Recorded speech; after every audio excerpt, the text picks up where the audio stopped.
នៅផ្ទះតាមេងពងម៉ែកូនមិនចង់ឃ្លាតពីលោកទាំងពីរទេ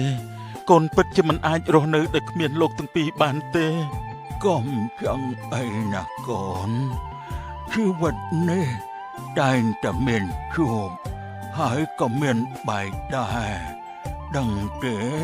មែនហើយកូនពុកម៉ែចាស់ណាស់ទៅហើយពួកយើងរស់បាន85ឆ្នាំរាប់ទុកថាសំណាងណាស់ទៅហើយណាកូនកូនដឹងទេ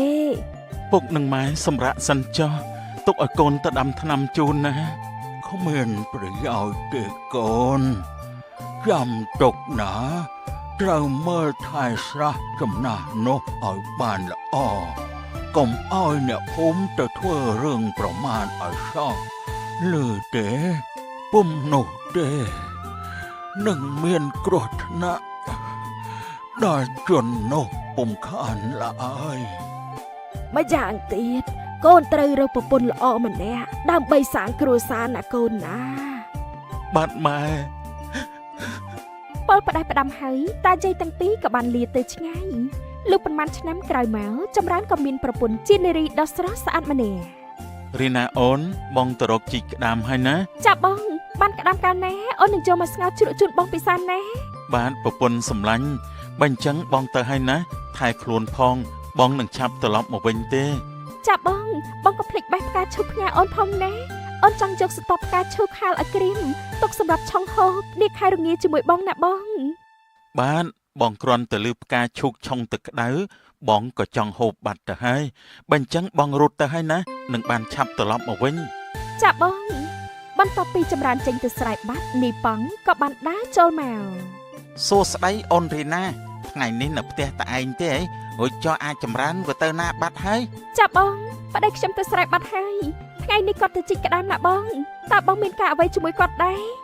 គ្មានអីទេតែបងឆ្ងល់ណាស់អាចចម្រើនក្រនោះក្រ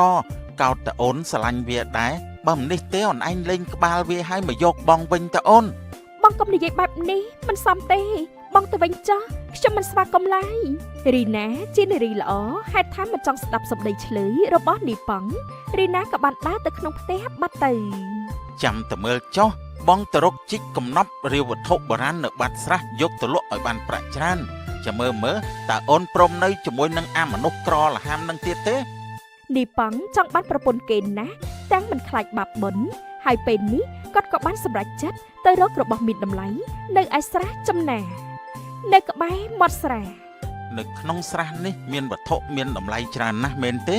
ខ្ញុំល្ងងណាស់ហេតុអីក៏មិនចោះទៅយកឲ្យអស់មកចាំមើលណាក្នុងភូមិគ្មានអ្នកណាមានជាងយើងនោះទេគិតហើយនីប៉ង់ចុះទៅក្នុងស្រះគាត់ចុះបានបន្តិចស្រាប់តែរើសបានកងដៃមាសតូចមួយស្អីគេកងដៃតូចម្លេះលក់បានប្រាក់ប្រមាណទៅយើងគួរតែយកអាធំទៅបានមួយនេះមិនគ្រប់ទេនីប៉ង់បោះកងដៃតូចនោះចោលហើយក៏រាវរករបស់មានតម្លៃបន្តទៀតគាត់រាវអស់ពេលជាយូរតែពុំបានអ្វីតតែសោះចំជាចង្រៃមែនតាជាស្រះកម្រក់អីទៅបានជាគ្មានរបស់មានតម្លៃអីនោះគ្រប់គ្នាចេះតែល្បីសង្ស័យតែមេងនិយាយនិទានកុហកក្មេងៗហើយមើលទៅនីប៉ង់បន្តរាវរកទៀតទាំងកំផឹងផងទាំងចេះប្រតិចស្រះផងស្រាប់តែគាត់ពិតជាបានរបស់ល្អជាងមុនមែននោះគឺចាន់មាសដ៏ធំមួយប្រសើរណា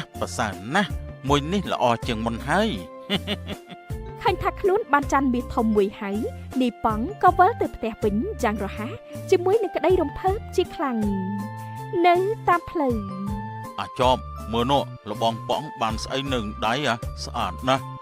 មែនតាអាជីកតោះតើមើលតើជាស្អីគេអាចប់អាជីកពួកឯងកំពុងទៅ